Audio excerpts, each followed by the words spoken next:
ನಮಸ್ತೆ, H N C ಲೈವ್ಗೆ ಸ್ವಾಗತ. ನಾನು ಎಚ್ ಎನ್ ಚಂದ್ರಶೇಖರ್. ದಯಮಾಡಿ ಸ್ನೇಹಿತರೆ, ಎಚ್ ಎನ್ ಸಿ ಲೈವನ್ನು ಸಬ್ಸ್ಕ್ರೈಬ್ ಮಾಡಿ. ನಿಮ್ಮೆಲ್ಲ ಸ್ನೇಹಿತರುಗಳು ಕೂಡ ಸಬ್ಸ್ಕ್ರೈಬ್ ಮಾಡಲಿ, ಕೇಳಿ ತಪ್ಪದೇ ಬೆಲ್ ಬಟನನ್ನು ಪ್ರೆಸ್ ಮಾಡಿ. ಕೇಜ್ರಿವಾಲ್ ಎಂಬ ನಯವಂಚಕ ಮಕಾಡೆ ಮಲಗಿದರೆ ಅವನ ಶಿಷ್ಯರು ಒಂದು ಕಡೆಗೆ ಆತಿಷಿ ಚಿಕನಿ ಚಮೇಲಿ ಡ್ಯಾನ್ಸ್ ಮಾಡ್ತಾಯಿದ್ರೆ, ಇನ್ನೊಂದು ಕಡೆಗೆ ಭಗವಂತ್ ಸಿಂಗ್ ಮಾನ್ ಬಲ್ಲೆ ಬಲ್ಲೆ ಬಲ್ಲೆ ಬಲ್ಲೆ ಡ್ಯಾನ್ಸ್ ಮಾಡ್ತಾಯಿದ್ದಾರೆ. ಈ ಕೇಜ್ರಿವಾಲ್ ನಾಯ್ಪಾಡು ಕೇಳೋರಿಲ್ಲ. ಒಂದು ಕಡೆಗೆ ಆಮ್ ಆದ್ಮಿ ಪಾರ್ಟಿ ಮುಳುಗೋಗಿದೆ, ತಾನೇ ಮುಳುಗೋಗಿದ್ದಾರೆ ಕ್ಷೇತ್ರದಲ್ಲಿ. ಒಂದು ಸಣ್ಣ ಕ್ಷೇತ್ರ ಗೆಲ್ಲೋದಕ್ಕೆ ಯೋಗ್ಯತೆ ಇಲ್ದಂಗೆ ಹೋಗಿದೆ ಅರವಿಂದ್ ಕೇಜ್ರಿವಾಲ್ಗೆ. ಆಮೇಲೆ ಅವ್ರ ಶಿಷ್ಯರೇ ಡ್ಯಾನ್ಸಿಂಗು. ಇನ್ನೊಂದು ಕಡೆಗೆ ಮೋದಿಯವ್ರು ಬೇರೆ ಮುಗಿ ಬಿದ್ದುಬಿಟ್ಟವ್ರೆ. ಈಗಾಗಲೇ ಮೋದಿಯವ್ರು ಘೋಷಣೆ ಮಾಡಿದ್ದಾರೆ, ಎಲ್ಲ CAG ರಿಪೋರ್ಟ್ಗಳನ್ನ ಟೇಬಲ್ ಮಾಡ್ತೀವಿ, ಎನ್ಕ್ವೈರಿಗಳು ಸ್ಟಾರ್ಟ್ ಆಗುತ್ತೆ. ಈಗಲೇ ಇರೋದು ಬೇಲ್ ಮೇಲೆ ಆಚೆ, ಅದು ಸ್ವಲ್ಪ ದಿವಸ. ಇನ್ನು ಲೈಫ್ ಲಾಂಗ್ ಜೈಲಲ್ಲೇ ಕೊಳಿಬೇಕಾಗ್ತಕ್ಕಂಥ ಪರಿಸ್ಥಿತಿ ಬರುತ್ತೆ ಏನೋ ಗೊತ್ತಿಲ್ಲ, ನೋಡಬೇಕು ಏನಾಗುತ್ತೆ ಅಂತೇಳಿ. ಹೀಗೆ ತೋಳ ಹಳ್ಳಕ್ಕೆ ಬಿದ್ದರೆ ಆಳ್ಗೊಂದು ಕಲ್ಲು ಅನ್ನಂಗೆ ಎಲ್ಲರೂ ಇಟ್ಕೊಂಡು ಬಾರಿಸ್ತಾ ಇದ್ದರೆ ಅತಿ ಹೆಚ್ಚು ಖುಷಿಯಾಗಿರೋದು ಪಂಜಾಬ್ನ ಚೀಫ್ ಮಿನಿಸ್ಟರ್ ಭಗವಂತ್ ಸಿಂಗ್ ಮಾನ್ಗೆ, ಜೊತೆಗೆ ಆತಿಷಿಗೂ ಕೂಡ.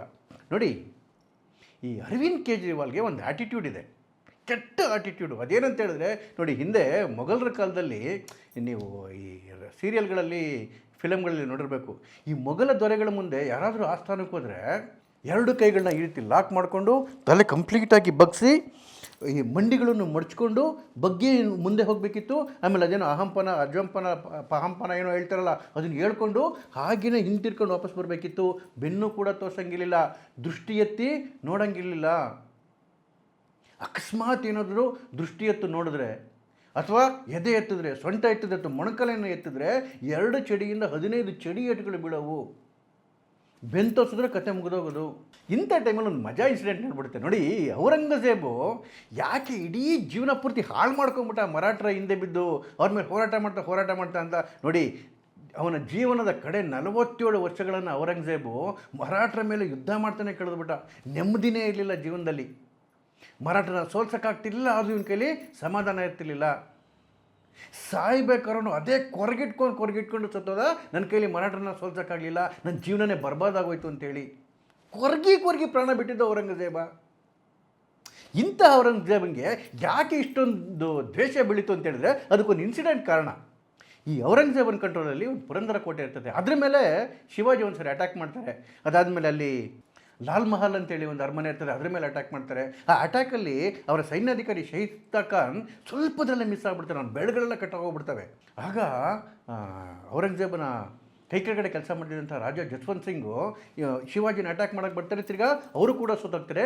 ಶಿವಾಜಿಗೆ ಒಂದು ದೊಡ್ಡ ಗೆಲುವಾಗುತ್ತೆ. ಆಗ ಅದು ಪುರಂದರ ಟ್ರೀಟಿ ನಡೆಯುತ್ತೆ ಔರಂಗಜೇಬ್ಗೂ ಮತ್ತು ಶಿವಾಜಿಗೂ. ಆ ಸಂದರ್ಭದಲ್ಲಿ ಶಿವಾಜಿನ ಆಸ್ಥಾನಕ್ಕೆ ಕರ್ಕೊಂಡು ಹೋಗ್ತಾರೆ, ಔರಂಗಜೇಬನ ಆಸ್ಥಾನಕ್ಕೆ ಕರ್ಕೊಂಡು ಹೋಗ್ತಾರೆ. ಆದರೆ ರೂಲ್ಸ್ ಏನು? ಯಾರೇ ಔರಂಗಜೇಬನ ಮುಂದೋದ್ರೆ ಹಿಂಗೆ ಕೈಗಳನ್ನ ಲಾಕ್ ಮಾಡ್ಕೊಂಡಿರ್ಬೇಕು, ತಲೆ ತಗ್ಸಿರ್ಬೇಕು, ಸೊಂಟ ಗಿಂಟ ಎಲ್ಲ ಬಗ್ಗಿಸ್ಕೊಂಡು ಮುಂದೋಗಿ ಜಹಾಂಪನ ಅನ್ಬೇಕು. ಶಿವಾಜಿ ಈ ರಾಜ ಜೈಸಿಂಗ್ ಮಗ ರಾಜ ರಾಮ್ ಸಿಂಗ್ ಜೊತೆ ಅಷ್ಟೊಂದು ಒಳಗಡೆಗೆ ಹೋಗ್ತಾರೆ. ಆದರೆ ಇವರು ಸೊಂಟನೂ ಬಗ್ಸಲ್ಲ, ಕೈಯೂ ಕಟ್ಟಲ್ಲ, ಹಿಂಗೆ ಎತ್ತಿ ಸರಿಯಾಗಿ ಗುರಾಯಿಸ್ತಾ ಇರ್ತಾರೆ ಔರಂಗಜೇಬನ್ನ. ಎಲ್ಲರಿಗೂ ಶಾಕ್ ಆಗೋಗ್ಬಿಡ್ತದೆ ಆಸ್ಥಾನದಲ್ಲಿ. ಇಡೀ ಇತಿಹಾಸದಲ್ಲಿ ಈ ಥರ ನೋಡೇ ಇಲ್ಲ ಘಟನೆಯನ್ನು. ಔರಂಗಜೇಬನ ಯಾರಾದರೂ ಗುರಾಯಿಸೋಕ್ಕಾಗುತ್ತಾ?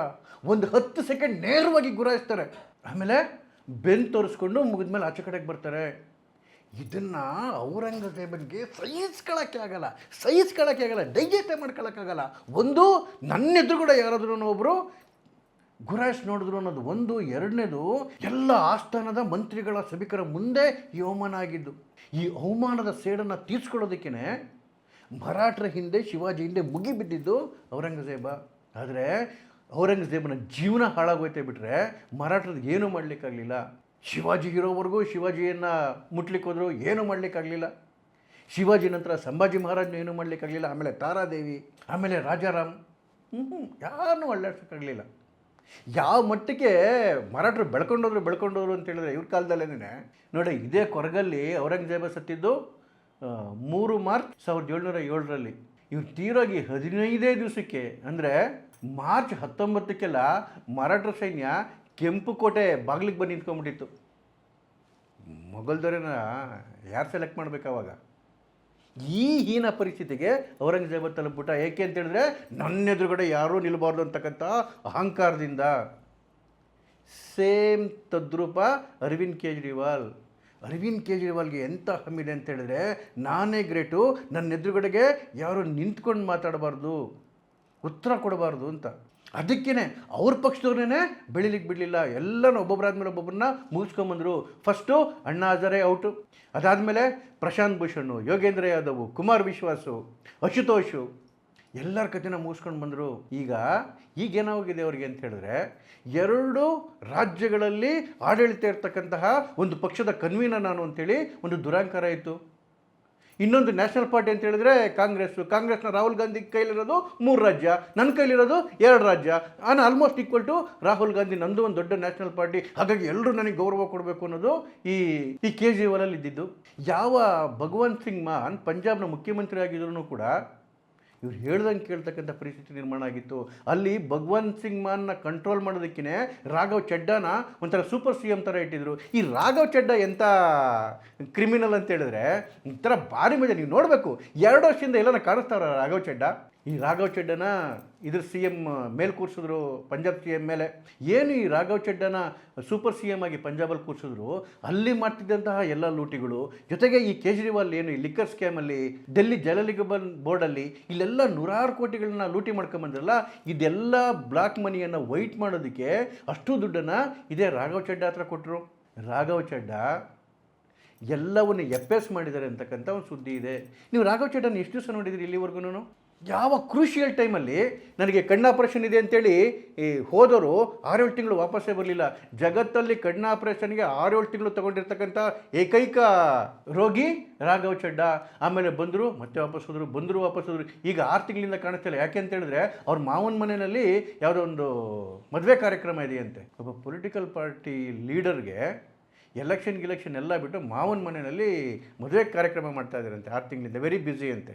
ಇರಲಿ, ಇದಾದ ಮೇಲೆ ವಿಭವ್ ಕುಮಾರ್ ಅಂತಕ್ಕಂಥ ಏನೊಬ್ಬ ಇವರಿಗೆ ಪಿ ಎ ಇದ್ದ, ರೌಡಿ ಪಿ, ಅದೇ ಸ್ವಾತಿ ಮಲಿವಾಲ್ ಮೇಲೆ ಅಟ್ಯಾಕ್ ಮಾಡಿದಂತಹ ರೌಡಿ ವಿಭವ್ ಕುಮಾರ್, ಇವನನ್ನು ಈಗೇನು ಪಂಜಾಬ್ನ ಚೀಫ್ ಮಿನಿಸ್ಟರ್ ಇದ್ದಾರೆ, ಇವ್ರಿಗೆ ಸ್ಪೆಷಲ್ ಅಡ್ವೈಸರ್ ಆಗಿ ಮಾಡಿ ಕ್ಯಾಬಿನೆಟ್ ಪೋಸ್ಟು. ಏನು ಸ್ಪೆಷಲ್ ಅಡ್ವೈಸರ್ ಅಂತ ಹೇಳಿದ್ರೆ, ಇಡೀ ಎಲ್ಲ ಡಿಪಾರ್ಟ್ಮೆಂಟ್ಗಳು ಇನ್ಕ್ಲೂಡಿಂಗ್ DGP ಯಾರಿಗೆ ರಿಪೋರ್ಟ್ ಮಾಡಬೇಕು? ವಿಭವ್ ಕುಮಾರ್ಗೆ ರಿಪೋರ್ಟ್ ಮಾಡಬೇಕು. ಅಂದರೆ ಅಲ್ಲೇನೇನು ದುಡ್ಡು ಕಲೆಕ್ಷನ್ ಆಗುತ್ತಲ್ಲ, ಎಲ್ಲವೂ ವಿಭವ್ ಕುಮಾರ್ ಥ್ರೂನೇ ಡೆಲ್ಲಿಗೆ ಬರಬೇಕು. ಹೀಗೆ ಒಂದು ಪಂಜರದ ಗಿಳಿ ಥರ ಭಗವಂತ್ ಸಿಂಗ್ ಮಾನ್ನ ಇಟ್ಬಿಟ್ಟಿದ್ರು. ಈ ಭಗವಂತ್ ಸಿಂಗ್ ಏನು ಸಾಮಾನ್ಯ ವ್ಯಕ್ತಿ ಅಲ್ಲ, ಅವರು ಕಾಯ್ತಾಯಿದ್ರು ಎಲ್ಲನ ಒಂದು ಸರಿ ಕೇಜ್ರಿವಾಲ್ಗೆ ಒದೆ ಬೀಳಲಿ, ಆವಾಗ ಚಿಗುರ್ಕೊಳ್ಳೋಣ ಅಂತೇಳಿ. ಕೇಜ್ರಿವಾಲ್ ಜೈಲಿಗೆ ಹೋದಾಗ ಭಾಳ ಖುಷಿಪಟ್ಟಿದ್ದು ಮಾನ್. ನೀವು ನೋಡಿ, ಅದಾದಮೇಲೆ ಅವರ ನಡವಳಿಕೆಗಳೇ ಬದಲಾವಣೆ ಆಗೋಗಿದ್ದಾವೆ. ಆದರೆ ಏನು ಪಂಜಾಬ್ ಗೌರ್ಮೆಂಟಲ್ಲಿ ತುಂಬ ಕೆಟ್ಟ ಆಡಳಿತ ಕೊಡ್ತಾ ಇದೆ ಆಮ್ ಆದ್ಮಿ ಪಾರ್ಟಿ ಸರ್ಕಾರ. ಅದಾದಮೇಲೆ ಬಂದಂಥ ಲೋಕಸಭಾ ಚುನಾವಣೆಯಲ್ಲಿ ಹೀನಾಯವಾಗಿ ಪ್ರದರ್ಶನ ಆಯಿತು. ಲೋಕಲ್ ಬಾಡಿ ಚುನಾವಣೆಗಳಲ್ಲೂ ಕೂಡ ಹೀನಾಯವಾಗಿ ಪ್ರದರ್ಶನ ಆಯಿತು. ಮುಂದೆ ಆಮ್ ಆದ್ಮಿ ಪಾರ್ಟಿ ವಾಪಸ್ ಬರುತ್ತೆ ಅಂತ ಯಾರಿಗೂ ಗ್ಯಾರಂಟಿ ಇಲ್ಲ. 100% ಸೋಲ್ತಾರೆ. ಈಗಾಗಲೇ ನೋಡಿ, ಮೊನ್ನೆ ಕಾಂಗ್ರೆಸ್ ಪಾರ್ಟಿಯ ಲೀಡರ್ ಆಫ್ ಅಪೋಸಿಷನ್ ಪಂಜಾಬ್ ಅವ್ರು ಹೇಳ್ತಾರೆ 30 ಜನ ಆಮ್ ಆದ್ಮಿ ಪಾರ್ಟಿ MLAಗಳು ನಮ್ಮ ಸಂಪರ್ಕದಲ್ಲಿದ್ದಾರೆ ಅಂತ ಹೇಳಿ. ಇನ್ನೊಂದು ಸುದ್ದಿ ಅಂತ ಹೇಳಿದ್ರೆ, ಈಗ ಲೂಧಿಯಾನ ವೆಸ್ಟಲ್ಲಿ ಬೈ ಎಲೆಕ್ಷನ್ ನಡೀತಾ ಇದೆ. ಬೈ ಎಲೆಕ್ಷನ್ ಆಮ್ ಆದ್ಮಿ ಪಾರ್ಟಿಯವರೇ ತೀರೋಗಿದ್ದಕ್ಕೆ ಬೈ ಎಲೆಕ್ಷನ್ ಬಂದಿರೋದು. ಆ ಬೈ ಎಲೆಕ್ಷನಲ್ಲಿ ಅರವಿಂದ್ ಕೇಜ್ರಿವಾಲ್ ನಿಲ್ತಾರೆ ಅಂತಕ್ಕಂಥ ಒಂದು ಸುದ್ದಿ ಇದೆ. ಯಾಕೆ ಅಂತ ಹೇಳಿದ್ರೆ, ಅಧಿಕಾರ ಬಿಟ್ಟು ಅರವಿಂದ್ ಕೇಜ್ರಿವಾಲ್ಗೆ ಇರೋಕ್ಕೆ ಸಾಧ್ಯನೇ ಇಲ್ಲ. ಡೆಲ್ಲಿ ಕತೆ ಮುಗೀತು. ತನಗೆ ಅಧಿಕಾರ ಬೇಕು ಅಂತ ಹೇಳಿದ್ರೆ ನಾನು ಮತ್ತೆ ಪಂಜಾಬ್ CM ಆಗಬೇಕು. ಪಂಜಾಬ್ CM ಆಗಬೇಕಂದ್ರೆ ಭಗವಂತ್ ಮಾನ್ನ ಇಳಿಸ್ಬೇಕು. ಇದಕ್ಕಾಗಲೇ ಷಡ್ಯಂತ್ರ ಶುರು ಮಾಡಿಬಿಟ್ಟಿದ್ದಾರೆ ಅರವಿಂದ್ ಕೇಜ್ರಿವಾಲ್. ಭಗವಂತ್ ಮಾನ್ ಬಿಡ್ತಾರಾ? ನೋಡಿ, ಈಗಾಗಲೇ ಆಮ್ ಆದ್ಮಿ ಪಾರ್ಟಿಯ ಅಲ್ಲಿನ ರಾಜ್ಯಾಧ್ಯಕ್ಷ ಹೇಳ್ತಾರೆ, ಸಿಖ್ ವ್ಯಕ್ತಿನೇ ಪಂಜಾಬ್ CM ಆಗಬೇಕು ಅಂತಿಲ್ಲ, ಯಾರು ಬೇಕಾದ್ರೂ ಹಿಂದೂಗಳು ಆಗ್ಬೋದು ಅಂತ. ಅದರ ಅರ್ಥ ಏನು? ಭಗವಂತ್ ಮಾನ್ ಒಬ್ಬರೇ ಆಗಬೇಕು ಅಂತೇನಿಲ್ಲ, ಅರವಿಂದ್ ಕೇಜ್ರಿವಾಲ್ ಕೂಡ ಆಗ್ಬೋದು ಅಂತೇಳಿ. ಯಾವುದಕ್ಕೆ ಸ್ಟೇಜ್ ಸೆಟ್ ಮಾಡ್ತಾ ಇದ್ದಾರೆ ಅರವಿಂದ್ ಕೇಜ್ರಿವಾಲ್ಗೂ ಪಂಜಾಬ್ನ ನೆಲಕ್ಕೂ ಏನ್ರಿ ಸಂಬಂಧ? ಹಾಗಾಗಿ ಅರವಿಂದ್ ಕೇಜ್ರಿವಾಲ್ ಬಿದ್ದೋಗಿದ್ದನ್ನು ಮುಳುಗ್ತಿರೋದನ್ನು ಸೆಲೆಬ್ರೇಟ್ ಮಾಡ್ತಿರೋದ್ರಲ್ಲಿ ಭಗವಂತ್ ಮಾನ್ ಕೂಡ ಒಬ್ಬರು. ಈಗಾಗಲೇ ಬೇರೆ ಬೇರೆ ಪಕ್ಷದ ಜೊತೆನೂ ಮಾತುಕತೆ ನಡೀತಿದೆ ಭಗವಂತ್ ಸಿಂಗ್ ಮಾನ್ ಅಂತಕ್ಕಂಥ ಸುದ್ದಿಗಳು ಬರ್ತಾ ಇದೆ. ಅದಕ್ಕೇ ಕಾಂಗ್ರೆಸ್ ಕಡೆಯಿಂದ ಬಂದಿದ್ದು 30 ಜನ MLAಗಳು ನಮ್ಮ ಹತ್ರ ಬರ್ತಾವ್ರೆ ಅಂತೇಳಿ. ಅದು ಕಾಂಗ್ರೆಸ್ ಕಡೆ ನಡೀತಿದೆಯೋ, ಕೆಲವು ಮಾಧ್ಯಮಗಳು ಹೇಳ್ತವೆ BJP ಜೊತೆ ಮಾತುಕತೆ ನಡೀತಿದೆ ಅಂತೇಳಿ, ಗೊತ್ತಿಲ್ಲ. ಆದರೆ ಆಮ್ ಆದ್ಮಿ ಪಾರ್ಟಿ ಮಾತ್ರ ಉಳ್ಕೊಳ್ಳೋದಿಲ್ಲ. ಭಗವಂತ್ ಸಿಂಗ್ ಮಾನ್ ಅರವಿಂದ್ ಕೇಜ್ರಿವಾಲ್ ಕೈಗೊಂಬೆಯಾಗಿ ಅವರಿಗೆ ಸೀಟ್ ಬಿಟ್ಕೊಟ್ಬಿಟ್ಟು ಅವ್ರು ಹೇಳ್ದಂಗೆ ಕೇಳ್ಕೊಳ್ತಾರೆ ಅಂತಕ್ಕಂಥ ಮಾತಂತೂ ಸುಳ್ಳು. ಅಲ್ಲಿ ಸರ್ಕಾರವೂ ಬೀಳ್ಬೋದು, ಪಾರ್ಟಿನೂ ಮುಳುಗ್ಬೋದು, ಪಾರ್ಟಿನೂ ಸ್ಪ್ಲಿಟ್ ಆಗ್ಬೋದು. ಇನ್ನು ಕೆಲವೇ ದಿನಗಳಲ್ಲಿ ಕೇಜ್ರಿವಾಲ್ನ ನಯವಂಚಕತನಕ್ಕೆ, ಮಹತ್ವಾಕಾಂಕ್ಷೆಗೆ ಅವರೇ ಕಟ್ಟಿದ್ದಂತಹ ಪಾರ್ಟಿ ಛಿದ್ರ ಆಗಲಿದೆ. ಕೈಯಲ್ಲಿದ್ದಂತಹ ದೆಲ್ಲಿ ಹೋಯಿತು, ಪಂಜಾಬ್ ಕೂಡ ಕೈ ಜಾರಿ ಹೋಗಲಿದೆ. ಇದ್ರ ಬಗ್ಗೆ ನಿಮಗೇನು ಅನಿಸುತ್ತೆ ಸ್ನೇಹಿತರೆ? ದಯಮಾಡಿ ಕಾಮೆಂಟ್ಸ್ ಮಾಡಿ. ನಮಸ್ಕಾರ.